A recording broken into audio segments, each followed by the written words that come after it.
Greetings everyone, welcome back to another episode of Bite Size History on History with Audrey D. In today's episode, we will be looking at, in case you couldn't tell from the background behind me, the great city of Babylon, and the reign of King Nebuchadnezzar II, as well as the rise and fall of the Chaldean Empire. If you like Bite Size History so far, please make sure that you're hitting that like and subscribe button. Also, please find me on Instagram and TikTok under History with Audrey D. And you can support this channel on Patreon. I'm there as History with Audrey D as well.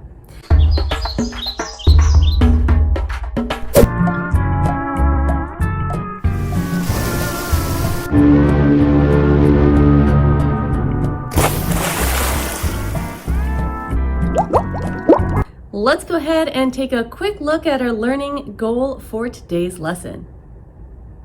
Now, our standard for today is going to again be describe the emergence of early civilizations. And our learning goal for today's lesson is going to be to determine the impact of key figures from ancient Mesopotamian civilizations. We also need to go ahead and look over a few key terms as they relate to the content we'll be going over today. Now, those key terms include region, complex, caravan, and astronomer. First up is a geography term, region. Now, we did cover the definition of region and gave some examples in our geography videos. However, we are going to review it today, and as you can see in this image, a region is a geographic area. Our next term is the term complex, and this is used as a descriptive term, meaning to have many parts, details, or ideas. We also are going to be looking at what a caravan is today. And no, I don't mean a Dodge Caravan. A caravan is a group of merchants traveling together for safety, usually with a large number of camels. And finally, we are looking at an astronomer. Now, an astronomer is a person who studies planets and stars. In our part 3 episode of Ancient Mesopotamian Inventions, we did discuss the creation of astronomy as well as some of the other sciences. So we'll be getting into that in a little bit more detail as we cover more civilizations. Now that we have covered our key terms, let's take a look at the Chaldean Empire, as well as the reign of King Nebuchadnezzar II and the rise of the city of Babylon. The Chaldean Empire actually arrived in southern Mesopotamia before the Assyrians. However, they were a smaller empire, and the Assyrians quickly conquered them, keeping them under Assyrian control until 627 BCE. When Nabopolassar led a revolt. This is the very same revolt that we actually discussed in our last episode on the rise and fall of the Assyrian Empire. Now, they led this revolt against the Assyrians to take back the city of Babylon. With the Assyrian army in the western portion of the empire, the combination of internal rebellion and outside attacks caused the final chapter for the Assyrians and a new beginning for the Chaldeans. In 612 BCE, the Chaldeans and the Medes people destroyed the capital of Nineveh by burning it to the ground. King Nabopolassar and his son Nebuchadnezzar built a new empire and conquered almost all of the Assyrian lands. The city of Babylon was once again a capital city and was at times called the New Babylonian Empire. Let's take a look at King Nebuchadnezzar II and his rise to the throne, as well as his reign. King Nebuchadnezzar II lived between 630 and 561 BCE. Nebuchadnezzar claimed to be the descendant of the 3rd millennium ruler Naram-Sin, who was an Akkadian ruler. He did this despite his own father already having a royal descent. He also claimed universal kingship through Marduk. Nebuchadnezzar began his military career during his youth, most likely his late teens or early 20s. He became a military administrator in 610 BCE, and in 607 or 606, he commanded an army as crown prince.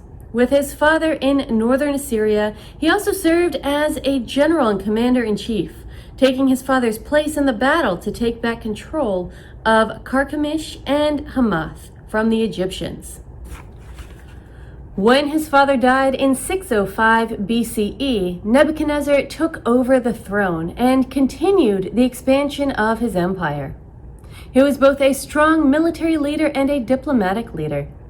Through his expeditions, many local states, including Judah, submitted to him and his armies, allowing for further expansion of Babylonian control, only for the loss to an Egyptian army in 601 to 600 to cause many of those same states to defect, with Judah being one of them.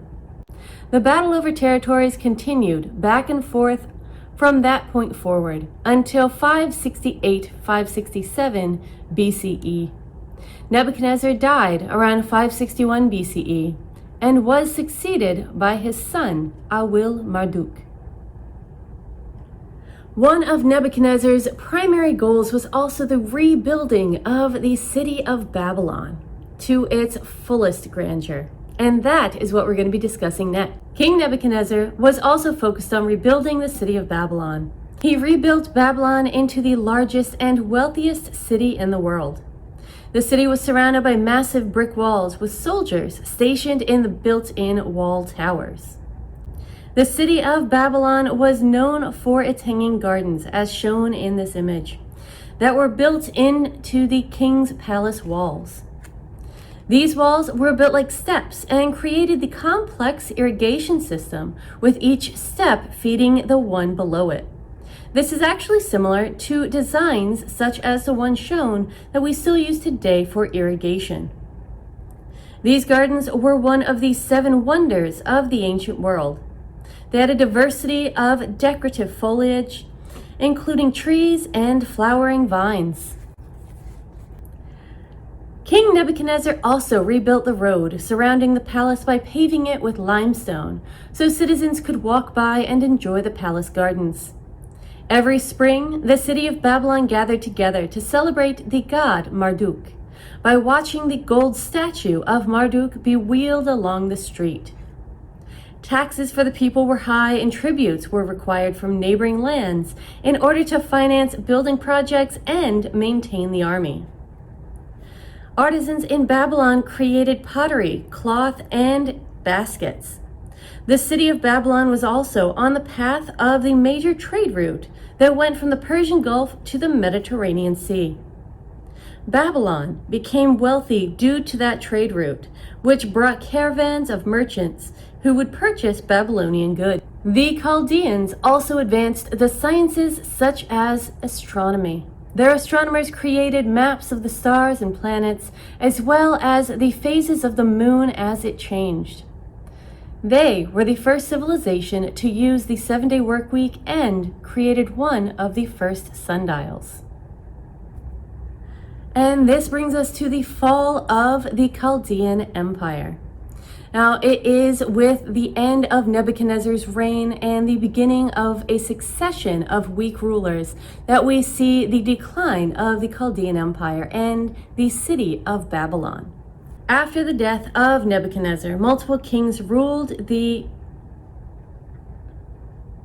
After the death of King Nebuchadnezzar, multiple kings ruled the Chaldean Empire. However, they were weak, and poor harvests during these years contributed to further weakening of the empire. This weakness led to the capturing of Babylon by the Persians in 539 BCE. Although the Persians made Mesopotamia part of their empire, they did allow the Chaldeans to keep their culture. The Chaldean Empire, however, was over. And with that, we end our series on the kingdoms of ancient Mesopotamia. I hope you have a little bit better understanding of how the dynamics between each one of these reigns really interacted with the others, and how, when one empire or kingdom ended, a new one would begin. If you enjoyed this episode, please make sure that you hit that like and subscribe button.